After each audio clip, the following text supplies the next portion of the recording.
सन 60 हिजरी इस्लाम की सरजमीन एक अजीम आजमाइश से गुजर रही थी।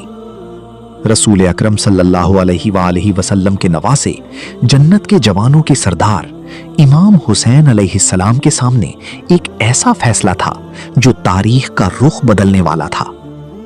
यजीद इख्तिदार में आ चुका था और वो चाहता था कि इमाम हुसैन उसकी बैअत करें, लेकिन इमाम हुसैन जानते थे कि ये सिर्फ एक सियासी मामला नहीं, बल्कि हक और बातिल के दरमियान एक फैसला कुन मार्का है।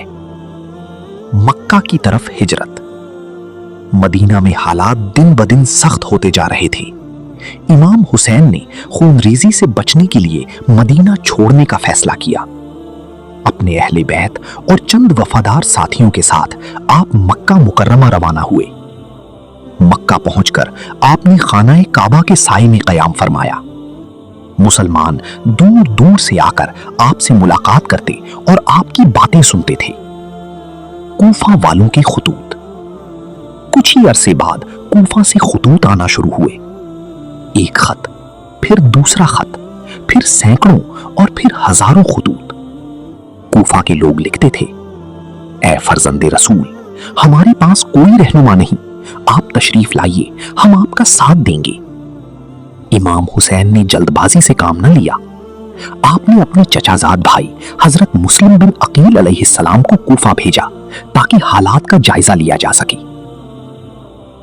मुस्लिम बिन अकील की शहादत। इब्तदा में कूफा वालों ने मुस्लिम बिन अकील का शानदार इस्तकबाल किया।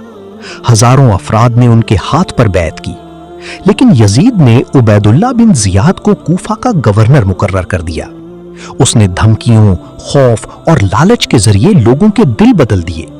वही लोग जो साथ देने का वादा कर रहे थे, एक एक करके पीछे हट गए। आखिरकार हजरत मुस्लिम बिन अकील तन्हा रह गए और फिर उन्हें शहीद कर दिया गया। मक्का से रवानगी। जुल्हिज्जा का महीना शुरू हो चुका था। हुज्जाजे कराम मक्का में जमा थे। इसी दौरान इमाम हुसैन को इत्तला मिली कि दुश्मन आपको हरम काबा में शहीद करने का मंसूबा बना रहा है। इमाम हुसैन ने बैतुल्लाह की हुर्मत को बरकरार रखने के लिए हज को उम्रे में तब्दील किया और 8 जुल्हिज्जा 60 हिजरी को मक्का से इराक की तरफ रवाना हो गए। ये एक ऐसा सफर था जो हमेशा के लिए तारीख में अमर होने वाला था। रास्ते के मनाजिर। तपता हुआ सहरा, गर्म हवाएं, रेत के तूफान और एक छोटा सा काफला। इस काफले में मर्द भी थे, औरतें भी, बच्चे भी और रसूलुल्लाह सल्लल्लाहु अलैहि वसल्लम के अहले बैत भी थे। रास्ते में कई लोगों ने इमाम हुसैन को रोका। उन्होंने कहा, ए हुसैन, कूफा वालों पर एतबार ना कीजिए। लेकिन इमाम हुसैन का मकसद इख्तिदार हासिल करना नहीं था, आप हक का पैगाम पहुंचाना चाहती थी। शहादत मुस्लिम अलैहिस्सलाम की खबर। सफर के दौरान इमाम हुसैन को एक दिल खराश खबर मिली। हजरत मुस्लिम बिन अकील अलैहिस्सलाम शहीद हो चुके थे। यह खबर सुनकर पूरा काफला गम में डूब गया। हर आंख अश्कबार थी, लेकिन इमाम हुसैन साबित कदम रहे। आप जानते थे कि हक का रास्ता कुर्बानी मांगता है। हुर बिन यजीद से मुलाकात। रास्ते में अचानक 1000 सिपाहियों का लश्कर नमूदार हुआ। इस लश्कर की क़ियादत हुर बिन यजीद रियाही कर रहा था। हुर को हुक्म मिला था कि इमाम हुसैन को कूफा पहुंचने ना दिया जाए। इमाम हुसैन ने अपने साथियों को हुक्म दिया कि दुश्मन के सिपाहियों और उनके घोड़ों को भी पानी पिलाया जाए। शदीद गर्मी में ये मंजर देखकर बहुत से लोग हैरान रह गए। ये थी अहले बैत की अजमत और इखलाक। करबला की सरजमीन। आखिरकार 2 मुहर्रम 61 हिजरी को काफला एक मैदान में पहुंचा। इमाम हुसैन ने दरियाफ्त फरमाया, इस सरजमीन का नाम क्या है? लोगों ने जवाब दिया, करबला। ये नाम सुनकर इमाम हुसैन की आंखें नम हो गईं।